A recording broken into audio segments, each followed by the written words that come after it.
Supreme court ఇచ్చే తీర్పు దక్షిణాది రాష్ట్రాల దేవాదాయ శాఖల మనుగడను తీవ్రంగా ప్రభావితం చేయనుంది. ఆంధ్రప్రదేశ్, తెలంగాణ, తమిళనాడులో వేలాది మంది ప్రభుత్వ ఉద్యోగులు దేవాదాయ శాఖ పరిధిలో ఆలయాల పరిపాలనను నడిపిస్తున్నారు.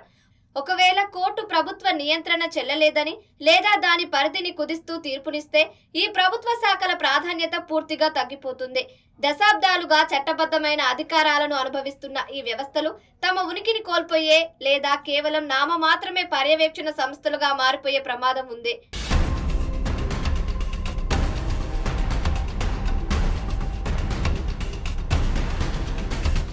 దక్షిణాది దేవాలయాల వార్షిక ఆదాయం, హుండీ కానుకలు, విరాళాలు కలిపి వేల కోట్ల రూపాయల్లో ఉంటాయి. ప్రస్తుతం ఈ నిధులపై ప్రభుత్వాల పరోక్ష లేదా ప్రత్యక్ష పర్యవేక్షణ ఉంటుంది. సుప్రీంకోర్టు ఆలయాలకు స్వయం ప్రతిపత్తిని కల్పిస్తే ఈ అపారమైన ఆర్థిక వనరులు పూర్తిగా ప్రభుత్వ పరిధి దాటి వెళ్తాయి. దీనివల్ల ఆలయ నిధులు ఇతర లౌకిక కార్యక్రమాలకు లేదా ప్రభుత్వ పథకాలకు మళ్లించడానికి వీలుండదు. ఈ నిధులన్నీ కేవలం సనాతన ధర్మ ప్రచారానికి, వేద పాఠశాలలకు, ఆలయాల ఆధునీకరణకు మాత్రమే ఉపయోగపడేలా కొత్త ఆర్థిక పద్ధతులు అమలులోకి వస్తాయి.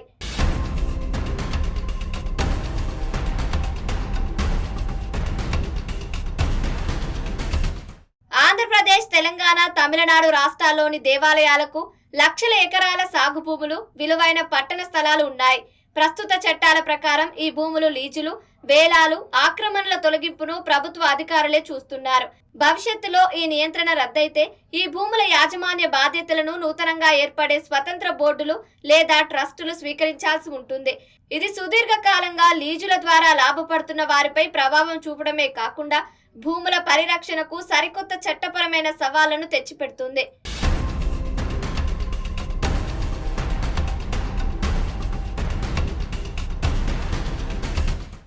సాధారణంగా ఆలయాల మేనేజింగ్ కమిటీలు, పాలక మండలి చైర్మన్ల నియామకాలలో రాజకీయ జోక్యం ఎక్కువగా ఉంటుందనే విమర్శ ఉంది.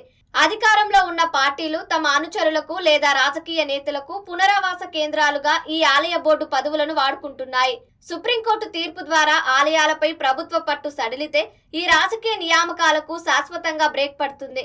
రాజకీయాలతో సంబంధం లేని పీఠాధిపతులు, మత పెద్దలు, న్యాయ నిపుణులు, నిజమైన భక్తులతో కూడిన నిష్పాక్షిక బోర్డులు ఏర్పడే అవకాశం ఉంటుంది.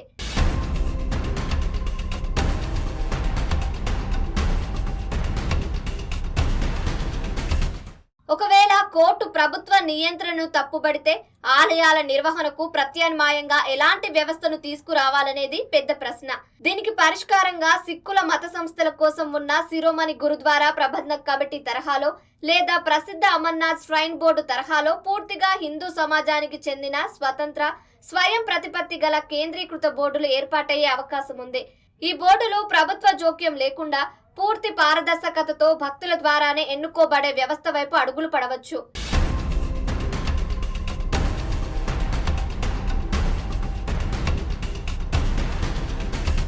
భారత రాజ్యాంగంలో పొందుపరిచిన లౌకికవాదం అనే సూత్రానికి ఈ తీర్పు ఒక కొత్త నిర్వచనాన్ని ఇవ్వబోతోంది. పాశ్చాత్య దేశాల తరహాలో ప్రభుత్వం, మతం పూర్తిగా వేరువేరుగా ఉండాలా, లేక భారతదేశంలో అమలవుతున్నట్లుగా అన్ని మతాల వ్యవహారాల్లోనూ ప్రభుత్వం సమానంగా జోక్యం చేసుకోవాలనే అంశం తేలనుంది. ఒక మతం పైనే ప్రభుత్వ నియంత్రణ ఉండటం లౌకికవాదం కాదనే వాదన గెలిస్తే భవిష్యత్తులో మరే ఇతర మత సంస్థ పైన కూడా ప్రభుత్వం ఎలాంటి చట్టాలు వేయడానికి వీలుండని రక్షణ వ్యవస్థ ఏర్పడుతుంది.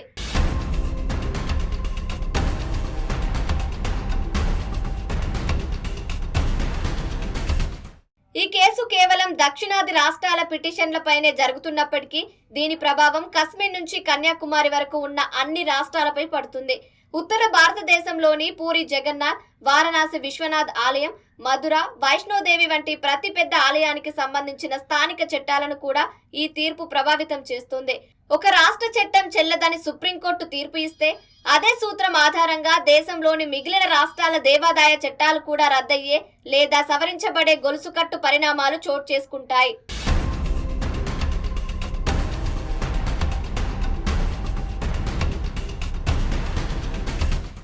ప్రభుత్వాల నియంత్రణ పోయినప్పుడు ఆలయాల్లో ప్రాచీన సంప్రదాయాలు, ఆగమ శాస్త్ర నియమాలు మరింత కఠినంగా అమలయ్యే అవకాశం ఉంటుంది. అయితే ఇదే సమయంలో గతంలో ప్రభుత్వాలు చట్టాల ద్వారా తెచ్చిన సామాజిక సంస్కరణలు భవిష్యత్తులో ప్రైవేటు బోర్డుల కింద కూడా అలాగే కొనసాగుతాయా లేదా అనే సామాజిక ఆందోళనలు కూడా ఉన్నాయి.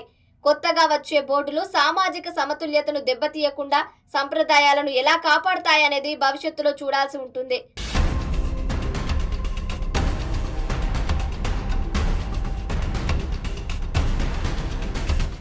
మొత్తంగా చూస్తే సుప్రీంకోర్టులో జరుగుతున్న ఈ విచారణ కేవలం ఒక పరిపాలన పరమైన మార్పు కోసం జరుగుతున్నది కాదు.